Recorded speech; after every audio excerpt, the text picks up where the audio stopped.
یہ سنن ابو داؤد کی 4918 نمبر حدیث ہے۔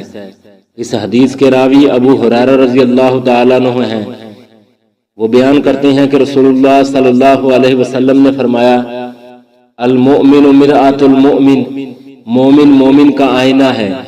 یہ حدیث نہایت مختصر اور جامع 3 الفاظ پر مشتمل ہے، لیکن اخلاقیات کے اعتبار سے ایک سمندر ہے جس کی گہرائی میں غور و فکر کرنے والوں کے لیے بے شمار قیمتی موتی اور جواہر پوشیدہ ہیں۔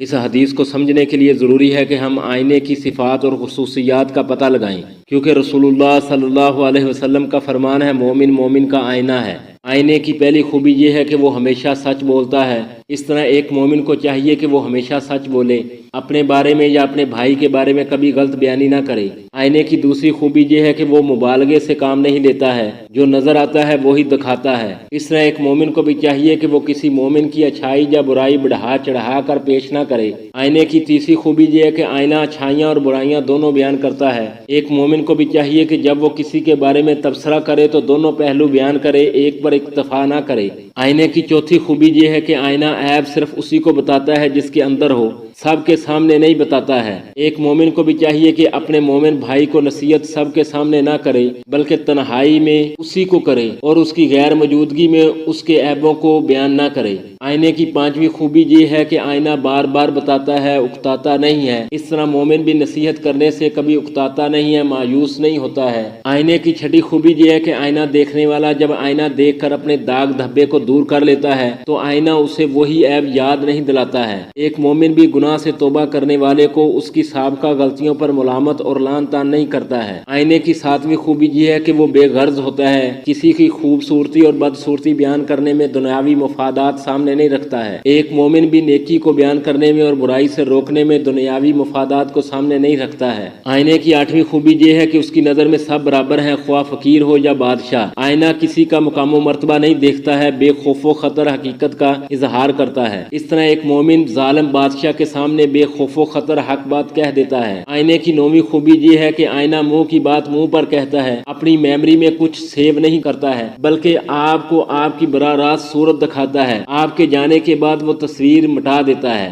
اس طرح ایک مومن بھی اپنے مومن بھائی کے لیے دل میں کینے اور بغض نہیں پالتا ہے۔ آئینے کی 10ویں خوبی یہ ہے کہ اگر یہ نہ ہو یا اس جیسی دوسری چیزیں جن میں ہم اپنی شکل دیکھ سکتے ہیں وہ نہ ہو تو ہم اپنے آپ کو پہچان نہیں سکتے۔ اس طرح ایک مومن کو اپنی پہچان کے لیے اپنے دوسرے مومن بھائی کی ضرورت ہے، جس کو دیکھ کر وہ اپنی خامیوں اور خوبیوں کو پہچان سکے اور ان کی اصلاح کر سکے۔ آئینے کی 11ویں خوبی یہ ہے کہ آئینہ دیکھنے والا جب آئینے میں اپنا کوئی داغ دھبا دیکھتا ہے تو قطعاً گوارا نہیں کرتا ہے کہ وہ اس داغ کو باقی رکھے، بلکہ فوراً زائل کرتا ہے۔ ایک مومن بھی جب اپنے مومن بھائی میں کوئی عیب دیکھتا ہے تو اس کے عیب کو اپنا عیب سمجھتے ہوئے دور کرنے کی فوراً کوشش کرتا ہے۔ آئینے کی 12ویں خوبی یہ ہے کہ آپ آئینے کو توڑ بھی دیں تو وہ پھر بھی آپ کی غلطی یا عیب کو بڑھا چڑھا کر بیان نہیں کرے گا، بلکہ جتنا عیب ہے اتنا ہی بیان کرے گا۔ ایک مومن کو بھی اپنے بھائی سے کوئی تکلیف پہنچتی ہے تو وہ اس کی غلطی کو بڑھا چڑھا کر پیش نہیں کرتا ہے۔ آئینے کی 13ویں خوبی یہ ہے کہ آئینے کو خود اپنی صفائی کی مستقل ضرورت ہوتی ہے، ورنہ وہ مکمل آپ کی صورت نہیں دکھا سکتا۔ اس طرح ایک مومن کبھی اپنی پاکیزگی کا دعویٰ نہیں کرتا ہے، بلکہ اپنی اصلاح کی فکر میں رہتا ہے۔ آئینے کی 14ویں خوبی یہ ہے کہ آئینہ رازدار ہوتا ہے، وہ آپ کے داغ دھبوں کو دوسروں کے سامنے بیان نہیں کرتا ہے۔ اس طرح ایک مومن بھی اپنے مومن بھائی کے عیبوں کی پردہ پوشی کرتا ہے اور غیبت سے اجتناب کرتا ہے۔ آئینے کی 15ویں خوبی یہ ہے کہ آئینہ دیکھنے والا جب آئینے میں اپنا کوئی داغ دھبا دیکھتا ہے تو وہ آئینے پر غصہ نہیں ہوتا ہے کہ تم نے مجھے یہ داغ دھبا کیوں بتایا ہے، بلکہ وہ شخص اس کا احسان مند ہوتا ہے کہ اچھا ہوا کہ تم نے مجھے میری یہ خرابی بتائی، اب میں اس کو صاف کر لیتا ہوں۔ اسی طرح ایک مومن غلطی اور خرابی بتانے والے کو اپنا محسن سمجھتا ہے، اس پر ناراض نہیں ہوتا ہے۔ لیکن ہمارے معاشرے میں لوگ علماء پر ناراضگی کا اظہار کرتے ہیں کہ ان علماء کا کام تو لوگوں کو کافر، فاسق اور فاجر بنانا ہے، حالانکہ علماء خرابی بتا کر